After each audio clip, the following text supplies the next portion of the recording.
Bonjour et bienvenue dans ce nouvel épisode dédié au trésor du quotidien. Aujourd'hui, on va explorer ensemble une senteur que, franchement, tout le monde connaît, ou presque, le Nag Champa. Ah oui, le Nag Champa, ce parfum assez reconnaissable. Hein. Exactement. Doux, boisé, un peu floral. On le croise partout, dans les studios de yoga, les boutiques un peu ésotériques. Mais qu'est-ce qui fait que ce parfum est si spécial en fait ? C'est une très bonne question, parce que derrière cette odeur qui nous semble familière, il y a toute une histoire, assez riche même. Et ça commence loin, en Inde. En Inde ? Oui, avec une fleur tropicale, la fleur de Champa. Souvent, c'est une variété de magnolia, le Magnolia champaca, qui a un parfum vraiment puissant, envoûtant. D'accord. Et au départ, comment on l'utilisait cette fleur ? Alors, à l'origine, en Inde du Sud surtout, on extrayait son huile. C'était précieux, on s'en servait pour parfumer les cheveux ou même les étoffes. C'était un signe de raffinement. Et comment c'est devenu un encens ? Eh bien, petit à petit, ce parfum a trouvé son chemin jusque dans les monastères hindous et bouddhistes. Ah d'accord ! Et là, les moines l'ont associé à d'autres ingrédients sacrés. Le fameux bois de santal, si chaud, si crémeux, et puis différentes résines. C'est comme ça qu'il est devenu un support pour les rituels, pour la méditation. Et chaque monastère avait sa recette, c'est ça ? Un peu comme une recette secrète ? Exactement. Chaque lieu gardait précieusement sa propre formule, son propre équilibre. Fascinant, non ? Carrément. Et alors comment ça arrive jusqu'à nous en Occident, dans les années 60 j'imagine ? C'est tout à fait ça.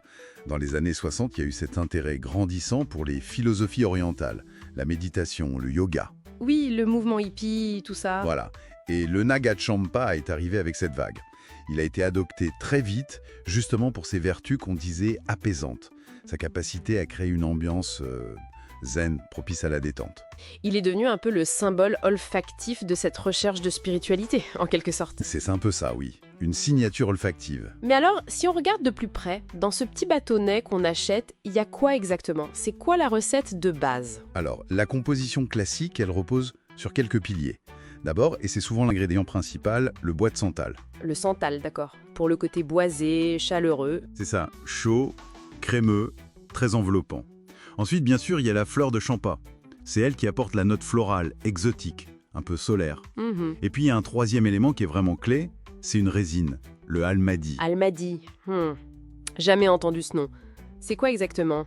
C'est une résine qui vient d'un arbre spécifique, l'Ailanthus trifida.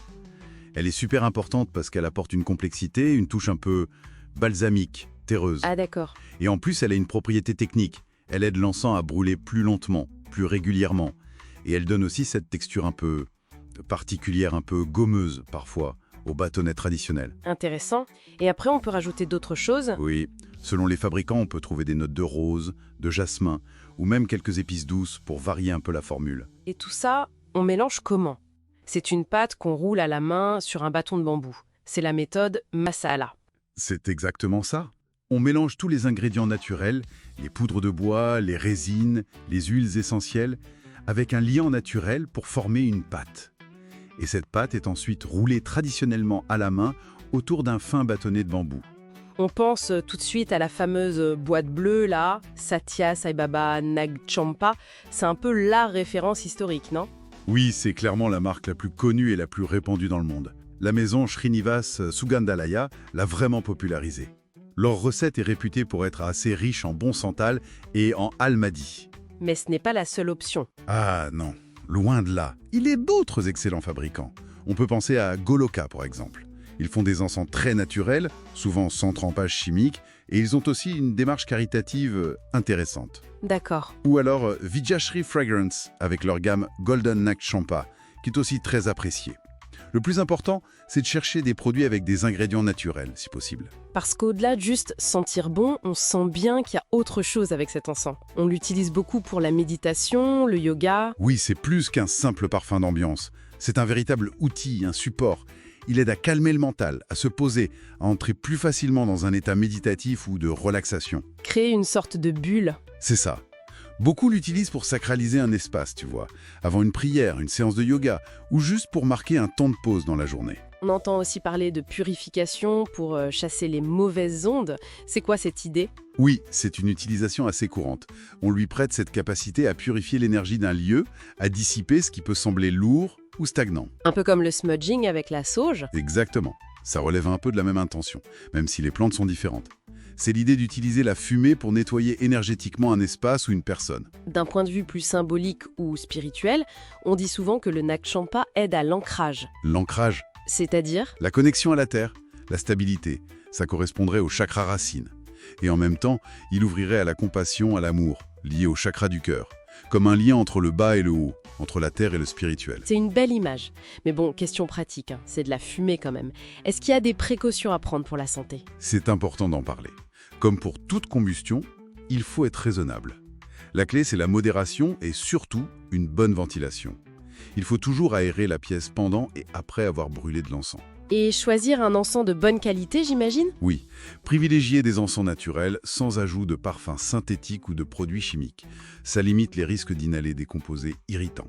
Utiliser de manière sensée, dans une pièce bien aérée, ça reste une pratique sans grand danger. Pour revenir à ce qui fait son succès finalement, pourquoi ce parfum-là en particulier touche autant? Qu'est-ce qui le rend si universel? Je crois que c'est vraiment une question d'équilibre. Cet équilibre presque parfait entre le boisé du santal, qui est très rassurant, très stable. La fleur de Champa, qui apporte cette touche d'évasion, ce côté lumineux, exotique. Et puis la profondeur du Almadi, qui vient ancrer le tout, donner une base terreuse, résineuse. C'est complexe en fait. Oui, c'est un parfum riche, avec plusieurs facettes, mais qui reste incroyablement harmonieux. Il a une belle présence, il tient bien, mais sans jamais être envahissant ou entêtant. Il y a quelque chose qui intrigue et qui apaise en même temps. C'est vrai qu'il a ce pouvoir d'évocation très fort. Ça transporte, hein. On imagine des temples lointains, des jardins tranquilles, des moments de calme. C'est tout à fait ça. C'est un voyage olfactif immédiat. Plus qu'un simple parfum, c'est une ambiance, une invitation à ralentir. Une sorte de Madeleine de Proust olfactif, mais partagée par plein de gens à travers le monde. C'est une bonne image, oui. Et peut-être que c'est ça, sa force. Faire le pont entre le sacré et le quotidien. Apporter une petite touche de sérénité, de mystère dans nos vies parfois si agitées. Peu de senteurs arrivent à faire ça aussi bien, non? C'est vrai que c'est assez unique dans sa constance et sa popularité. Alors la prochaine fois que vous allumez ce petit bâtonnet, fermez les yeux, inspirez, laissez la magie opérer. Namasté et à très bientôt sur oeilderoudra.com pour un nouveau voyage sensoriel.